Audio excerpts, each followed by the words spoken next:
Hello दोस्तों, कैसे हैं आप लोग। आशा करता हूं आप लोग अच्छे होंगे। दोस्तों, आज की इस वीडियो में हम लोग क्लास 11 हिस्ट्री का टॉप क्वेश्चन को देखेंगे फ्रेंड्स, जो आपके 18 अप्रैल के एग्जाम के लिए अत्यंत महत्वपूर्ण होने वाला है। तो फ्रेंड्स, वीडियो को बिल्कुल भी स्किप मत कीजिएगा, वीडियो को पूरा अंत तक देखिएगा, क्योंकि दोस्तों यहाँ से आपके एग्जाम में 100% क्वेश्चन पूछा जाएगा। ठीक है, तो चलिए वीडियो को स्टार्ट करते हैं।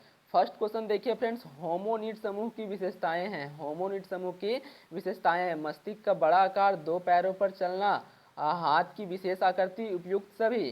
तो इसका सही आंसर हो जाएगा दोस्तों ऑप्शन नंबर डी, उपयुक्त सभी। ठीक है, जो होमोनिड की विशेषताएं हैं दोस्तों, ये सभी विशेषताएं हैं होमोनिड की। ठीक है, मस्तिष्क का बड़ा आकार, दो पैरों पर चलना, हाथ की विशेष आकृति, ये सभी विशेषताएं होमोनिड की। ठीक है, तो ऑप्शन नंबर डी इसका करेक्ट है। अगला प्रश्न देखिए, होमोलेटिन भाषा का शब्द जिसका अर्थ है, जो होमोलेटिन भाषा है दोस्तों, जिसका अर्थ क्या है? आदमी, स्त्री, बंदर, चिंपैंजी। तो इसका सही आंसर हो जाएगा आदमी। ठीक है, ऑप्शन नंबर ए इसका करेक्ट है। अगला प्रश्न देखिए, होमो इरेक्टस के प्राचीन जीवाश्म पाए गए थे एशिया में, एशिया तथा अफ्रीका में, एशिया तथा ऑस्ट्रेलिया में, इनमें से कोई नहीं। तो इसका सही आंसर हो जाएगा एशिया तथा अफ्रीका में। ठीक है, जो होमो इरेक्टस के जीवाश्म पाए गए थे दोस्तों, ये आपका एशिया तथा अफ्रीका में पाया गया था। ठीक है, ऑप्शन नंबर थर्ड इसका सही है। नेक्स्ट प्रश्न देखिए, ऑस्ट्रोलैथिक्स की उत्पत्ति हुई थी। ठीक है, ऑस्ट्रोलैथिक्स की उत्पत्ति हुई थी लैटिन भाषा से, ग्रीक भाषा से, लैटिन और ग्रीक भाषा से, सुमेरी भाषा से। तो इसका सही आंसर हो जाएगा दोस्तों ऑप्शन नंबर सी। ठीक है, लैटिन और ग्रीक भाषा से, ऑप्शन नंबर सी इसका करेक्ट है। अगला प्रश्न देखिए, दजला एवं फरात नदियां गिरती है। ठीक है, दजला एवं फरात नदियां गिरती है काला सागर में, बंगाल की खाड़ी में, भूमध्य सागर में, फरास की खाड़ी में। तो इसका करेक्ट आंसर हो जाएगा फरास की खाड़ी में। ठीक है, जो दजला एवं फरात की नदियां गिरती है दोस्तों, ये आपका फरात की खाड़ी में गिरती है। ठीक है, ऑप्शन नंबर सी इसका करेक्ट है। अगला प्रश्न देखिए, निम्नलिखित में से किस नगर में वार्कसीस मिला है? ठीक है, निम्नलिखित में से किस नगर में वार्कसीस मिला है? मारी में, सुमेर में, उरुक में, अकाद में। तो इसका करेक्ट आंसर हो जाएगा दोस्तों उरुक में। ठीक है, ऑप्शन नंबर सी इसका करेक्ट है। अगला प्रश्न देखिए, बेबीलोन नगर का प्रमुख देवता कौन है? बेबीलोन नगर का फ्रेंड्स प्रमुख देवता कौन है? मुद्रक है, एनेलिन है, सूर्य है। तो इसका सही आंसर हो जाएगा फ्रेंड्स मुद्रक। ठीक है, जो बेबीलोन नगर का प्रमुख देवता है दोस्तों, ये आपका मुद्रक है। ठीक है, ऑप्शन नंबर ए इसका करेक्ट है। अगला प्रश्न देखिए दोस्तों, 8वां नंबर, ऊर कौन सा देवता था? ऊर जो है दोस्तों, वह कौन सा देवता था? चंद्र का देवता, युद्ध का देवता, सूर्य का देवता, बेबीलोन नगर का देवता। तो इसका करेक्ट आंसर हो जाएगा दोस्तों चंद्र का देवता। ठीक है, जो ऊर है दोस्तों, ये आपका चंद्र का देवता था। ठीक है, ऑप्शन नंबर ए इसका करेक्ट है।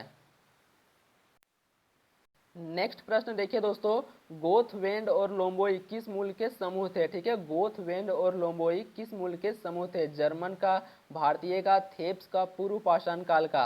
तो इसका करेक्ट आंसर हो जाएगा दोस्तों जर्मन का। ठीक है, ऑप्शन नंबर ए इसका करेक्ट आंसर है। जो गोथ, वेंड और लोम्बोई थे दोस्तों, ये आपका जर्मन मूल के समूह थे। ठीक है, अगला प्रश्न देखिए, दिनारियस का अर्थ है, तो दिनारियस का अर्थ दोस्तों सोने का सिक्का होता है। ठीक है, ऑप्शन नंबर ए इसका करेक्ट आंसर है। अगला प्रश्न देखिए, इक्वाइट्स का अर्थ है, इक्वाइट्स का अर्थ क्या है?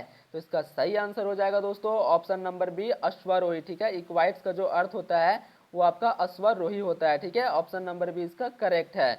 अगला प्रश्न देखिए, रोमन साम्राज्य में कोलोजियम था, रोमन साम्राज्य में कोलोजियम था, एक सैन्य टुकड़ी का नाम, एक इतिहासकार का नाम, एक अखाड़े का नाम, या फिर एक व्यापार श्रेणी का नाम। तो इसका करेक्ट आंसर हो जाएगा दोस्तों एक अखाड़े का नाम। ठीक है, ऑप्शन नंबर सी इसका करेक्ट है। जो रोमन साम्राज्य में कोलोजियम था दोस्तों, ये आपके एक अखाड़े का नाम था। ठीक है, ऑप्शन नंबर सी इसका करेक्ट है। अगला प्रश्न देखिए, अरब कबीले, ठीक है, अरब कबीले के बहुजाति के लोगों ने किस साम्राज्य की स्थापना की?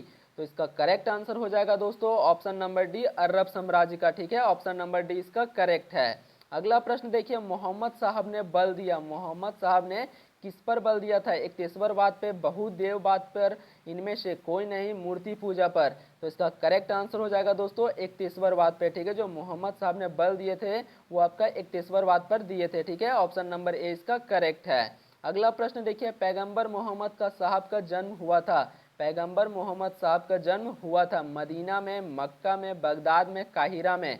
तो इसका करेक्ट आंसर जो है दोस्तों वो है आपका ऑप्शन नंबर सी, मक्का में। ठीक है, ऑप्शन नंबर सी इसका करेक्ट आंसर है। और जो पैगंबर मोहम्मद साहब का जन्म हुआ था दोस्तों, ये आपका 570 ईस्वी में हुआ था। ठीक है, इसको भी आपको याद रखना है। अगला प्रश्न देखिए, इस्लाम के संस्थापक पैगंबर मोहम्मद साहब का जन्म हुआ था। देखिए दोस्तों, ये क्वेश्चन मैंने अभी बता दिया है, तो इसका करेक्ट आंसर हो जाएगा 570 ईस्वी एडी। ठीक है, जो पैगंबर मोहम्मद साहब का जन्म हुआ था ये आपके 570 ईस्वी एडी में हुआ था। अगला प्रश्न देखिए, 17वां नंबर प्रश्न, मुस्लिम पंचांग का प्रथम वर्ष माना जाता है 612 ईस्वी एडी, 622 ईस्वी एडी, 570 ईस्वी एडी, 575 ईस्वी एडी। तो इसका करेक्ट आंसर हो जाएगा दोस्तों ऑप्शन नंबर सी, 622 ईस्वी एडी। ठीक है, ऑप्शन नंबर सी इसका करेक्ट है। नेक्स्ट प्रश्न देखिए, 18वां नंबर प्रश्न, चंगेज खां की मृत्यु कब हुई? ये दोस्तों मोस्ट इंपॉर्टेंट सवाल है, तो इसका करेक्ट आंसर हो जाएगा 1227 ईस्वी में। ठीक है, ऑप्शन नंबर डी इसका करेक्ट आंसर है। जो चंगेज खान का मृत्यु भी था दोस्तों, ये आपका 1227 ईस्वी में हुआ था।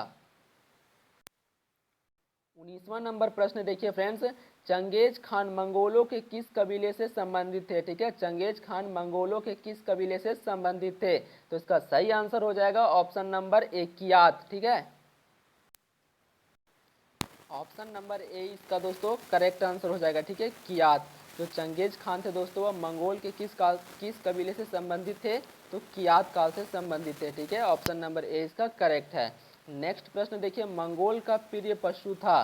तो इसका सही आंसर हो जाएगा दोस्तों ऑप्शन नंबर डी। ठीक है, घोड़ा। जो मंगोल का प्रिय पशु था दोस्तों, वो आपका घोड़ा था। ऑप्शन नंबर डी इसका करेक्ट है। नेक्स्ट प्रश्न देखिए, मंगोल कौन थे? तो इसका करेक्ट आंसर हो जाएगा मध्य एशिया की जनजाति। ठीक है, ऑप्शन नंबर ए इसका करेक्ट आंसर है। अगला प्रश्न देखिए, 22वां नंबर प्रश्न, समानतावाद की छोटी इकाई क्या थी? ठीक है, समानतावाद की छोटी इकाई क्या थी? तो इसका सही आंसर हो जाएगा नाइट। ठीक है, जो समानतावाद की छोटी इकाई थी दोस्तों, वो आपका नाइट थी। ठीक है, ऑप्शन नंबर बी इसका करेक्ट है। अगला प्रश्न देखिए, 23वां नंबर, टीथ क्या है? तीर्थ चर्च को दिया जाने वाला एक कर था, राज्य को दिया जाने वाला एक कर था, मंदिर में दिया जाने वाला एक कर था, इनमें से सभी। तो इसका सही आंसर हो जाएगा दोस्तों ऑप्शन नंबर ए। ठीक है, तीर्थ जो था वह चर्च में दिया जाने वाला एक प्रकार का कर था। ठीक है, ऑप्शन नंबर ए इसका करेक्ट है। अगला प्रश्न देखिए, 24वां नंबर प्रश्न, समानतावाद का अधिक्रम नहीं है? समानतावाद का अधिक्रम नहीं है राजा, ड्यूक, नाइट, किसान। तो इसका सही आंसर हो जाएगा दोस्तों ऑप्शन नंबर डी, किसान। ठीक है, ऑप्शन नंबर डी इसका करेक्ट है। 25वां नंबर प्रश्न देखिए दोस्तों, समानतावाद का अधिक्रम नहीं था। ठीक है, समानतावाद का अधिक्रम नहीं था। सॉरी दोस्तों, ये क्वेश्चन मैंने करवा दिया है, तो इसका सही आंसर हो जाएगा किसान। ठीक है, अगला प्रश्न देखिए, 25वां नंबर, ईसाई धर्म का प्रथम पोप किसे माना जाता है? तो इसका करेक्ट आंसर हो जाएगा दोस्तों ग्रिगोरी को। ठीक है, ऑप्शन नंबर ए इसका करेक्ट आंसर है। अगला प्रश्न देखिए, 26वां नंबर प्रश्न, पूर्ण जागरण किस देश से प्रारंभ हुआ? इंग्लैंड से, इटली से, फ्रांस से या फिर जर्मनी से? तो इसका करेक्ट आंसर हो जाएगा दोस्तों इटली से। ठीक है, जो पूर्ण जागरण स्टार्ट हुआ था दोस्तों, ये आपका इटली से स्टार्ट हुआ था। ठीक है, ऑप्शन नंबर बी इसका करेक्ट है। 27वां नंबर प्रश्न देखिए फ्रेंड्स, पूर्ण जागरण काल, ठीक है, पूर्ण जागरण काल के प्रमुख मूर्तिकार कौन था? तो इसका करेक्ट आंसर हो जाएगा ऑप्शन नंबर ए। ठीक है, Michael Angelo. Option number A इसका करेक्ट आंसर हो जाएगा, माइकल एंजेलो। 28वां नंबर प्रश्न देखिए फ्रेंड्स, फ्रांसीसी क्रांति कब हुई थी? ठीक है, फ्रांसीसी क्रांति कब हुई थी? तो इसका करेक्ट आंसर हो जाएगा 1789 ईस्वी में। ठीक है, 1789 ईस्वी में फ्रांसीसी क्रांति हुई थी। ऑप्शन नंबर ए इसका करेक्ट है। अगला प्रश्न देखिए, किस वर्ष वास्को डी गामा कालीकट पहुंचा? ठीक है, किस वर्ष वास्को डी गामा कालीकट पहुंचा? 1492 ईस्वी में, 1497 ईस्वी में, 1494 ईस्वी में, 1498 ईस्वी में? तो इसका सही आंसर हो जाएगा ऑप्शन नंबर डी, 1498 ईस्वी में। ठीक है, ऑप्शन नंबर डी इसका करेक्ट है। अगला प्रश्न देखिए, भारत की खोज किसने की? ये दोस्तों काफी इंपॉर्टेंट सवाल है, तो इसका सही आंसर हो जाएगा वास्को डी गामा। ठीक है, जो भारत की खोज किए थे, ये आपका वास्को डी गामा के द्वारा किया गया था। अगला प्रश्न देखिए, 31वां नंबर प्रश्न, डिवाइन कॉमेडी किसने लिखा? डिवाइन कॉमेडी किसने लिखा? तो इसका सही आंसर हो जाएगा दांते। ठीक है, दांते के द्वारा डिवाइन कॉमेडी पुस्तक लिखा गया था। अगला प्रश्न देखिए, 32वां नंबर, धर्म सुधार आंदोलन का जन्मदाता कौन था? ये भी दोस्तों काफी इंपॉर्टेंट सवाल है, तो इसका सही आंसर हो जाएगा मार्टिन लूथर। ठीक है, ऑप्शन नंबर ए इसका करेक्ट है। अगला प्रश्न देखिए, 33वां नंबर प्रश्न, औद्योगिक क्रांति किस देश से प्रारंभ हुआ? ठीक है, औद्योगिक क्रांति कौन से देश से प्रारंभ हुई थी? फ्रांस से, इंग्लैंड से, जर्मनी से, इटली से? तो इसका सही आंसर हो जाएगा दोस्तों ऑप्शन नंबर बी। ठीक है, इंग्लैंड से जो औद्योगिक क्रांति प्रारंभ हुआ था फ्रेंड्स, वो आपका इंग्लैंड से प्रारंभ हुआ था। ठीक है, ऑप्शन नंबर बी इसका करेक्ट है। अगला प्रश्न देखिए, 34वां नंबर प्रश्न, सर्वप्रथम भाप का इंजन का आविष्कार का श्रेय किसे जाता है? ये भी दोस्तों काफी इंपॉर्टेंट सवाल है, तो इसका सही आंसर हो जाएगा जेम्स वाट को। ऑप्शन नंबर ए इसका करेक्ट है।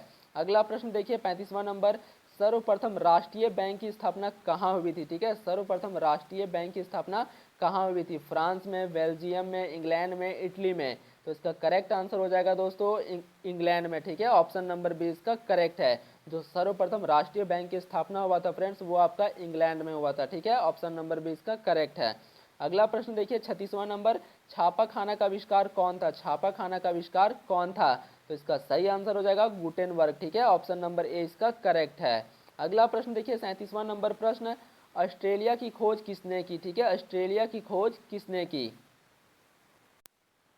तो इसका करेक्ट आंसर हो जाएगा दोस्तों ऑप्शन नंबर ए। ठीक है, कार्टेज, कार्टेज के द्वारा ऑस्ट्रेलिया की खोज किया गया था। ठीक है, ऑप्शन नंबर ए इसका करेक्ट है। 38वां नंबर प्रश्न देखिए फ्रेंड्स, यूरोपीय द्वारा उपनिवेशों की स्थापना का क्या कारण था? ठीक है, यूरोपियों के द्वारा उपनिवेशों की स्थापना का क्या कारण था? कच्चे माल की उपलब्धता, निर्मित माल की खपत, ईसाई धर्म का प्रसार, उपरोक्त सभी? तो इसका करेक्ट आंसर हो जाएगा ऑप्शन नंबर डी, उपरोक्त सभी। ठीक है, ऑप्शन नंबर डी इसका करेक्ट है। नेक्स्ट प्रश्न देखिए, कैलिफोर्निया में सोने के चिन्ह कब मिले? ठीक है, कैलिफोर्निया में सोने के चिन्ह कब मिले?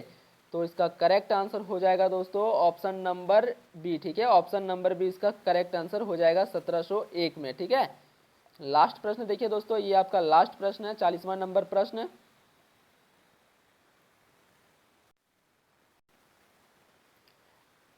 अमेरिका। ठीक है, अमेरिका के किस राष्ट्रपति ने मूल निवासियों को अभागी नस्ल कहा? अमेरिका के किस राष्ट्रपति ने मूल निवासियों को अभागी नस्ल कहा? ठीक है, तो इसका सही आंसर हो जाएगा ऑप्शन नंबर सी। ठीक है, ऑप्शन नंबर सी इसका करेक्ट आंसर हो जाएगा, अब्राहम लिंकन के द्वारा यह कथन कहा गया था। ठीक है दोस्तों, अगर वीडियो अच्छी लगी हो तो चैनल को ज़्यादा से ज़्यादा लाइक करें, सब्सक्राइब करें, कमेंट करें और इसे दोस्तों के साथ ज़्यादा से ज़्यादा शेयर करें। मिलते हैं दोस्तों नेक्स्ट वीडियो में, तब तक के लिए जय हिंद, जय भारत।